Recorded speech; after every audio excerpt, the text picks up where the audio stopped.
আদি শঙ্করাচার্যজি যেমন কড়া সাধু ছিলেন, তেমনি জ্ঞান লাভের জন্য কড়া কড়া কথাও বলেছেন।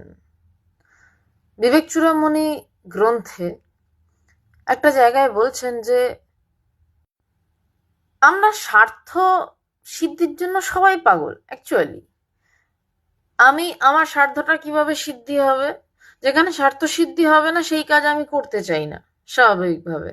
আবার যারা নিষ্কামভাবে কর্ম করেন, যাদের কোনো স্বার্থ নেই, তারা তো একটু উঁচু লেভেলের মানুষ আমাদের ভাষাতে। কিন্তু যারা স্বার্থ সিদ্ধির জন্য পাগল, কিন্তু যথার্থ স্বার্থ কি এটা তো বুঝতে হবে।